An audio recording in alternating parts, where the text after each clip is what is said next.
about this morning about how our grandfather left an excellent record about how he had so many children and so many grandchildren, and she talked about how many Harris people it was in the family, and she was naming so many people that I know, and probably that Larry and Jean and Don Ray know. We know because we knew them when we were young, just by name. And she was talking about Miss Neil Harris and Cousin Zedekiah and people that some of the younger ones of you all don't know, but we knew them because they came to our house when we were little, and they would come all the time to see our grandparents. But she had all those people in her heart, and it was good to just hear her talk about them. And she talked about how our grandfather had left such a good record. And as she said that, I was thinking about her today, and she has such a great record, and she's done such a super job with us and with her grandchildren. And, you know, she has a heart full of love for us. So it's a good, I say that to say it's a good day to have Thanksgiving. Amen. And just to have that to remember. I also want to say to our older sister, Jean, I think you are doing a phenomenal job leading the way with her, taking care of her. And I know you have some tough days, but you are doing a great job with her, and we appreciate you. And yes, we just do. You just got stuck at the head. That's where God put you. We didn't put you there, but you just got stuck at the head. You and Larry, and you all have led the way, and you have done a good job being good older brothers and sisters. And you know it's tough being a brother and a sister, trying to be a kind of mother and father figure with younger siblings, because siblings don't always understand, and they never see their brothers and sisters as their parents.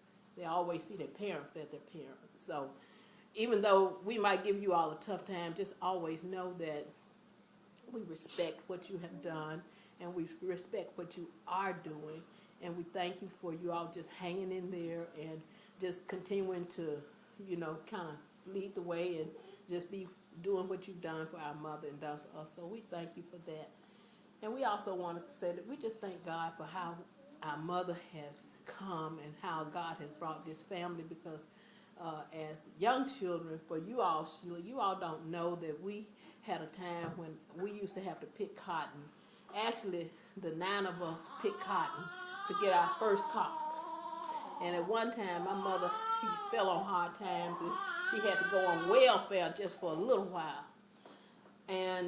But we struggled with her as brothers and sisters. We chopped cotton together. We made a budget in our house when we wanted certain things.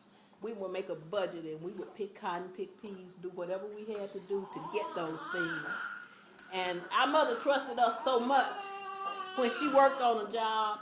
And one thing, and I'm just telling a little of this to you all, but we have a whole lot of stories we could tell. But my mother had a job, and when my mother would come home on Fridays, she would put her paycheck in the china cabinet right there in the dining room. And my mother, when she might leave home, and if we needed groceries or something like that, and she was away, she would let one of us sign her check.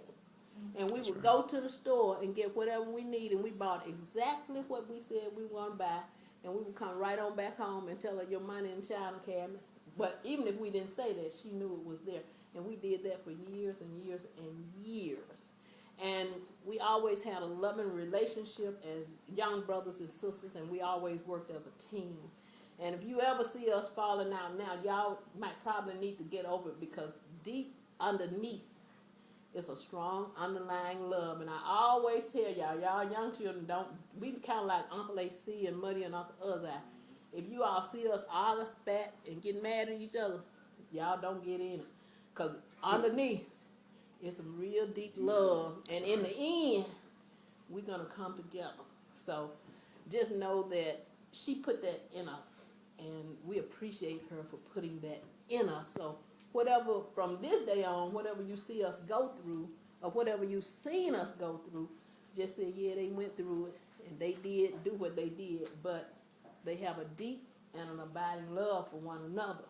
And it's not going to go away, because she taught us about God, and she taught us to love one another, and that's the kind of family we came from.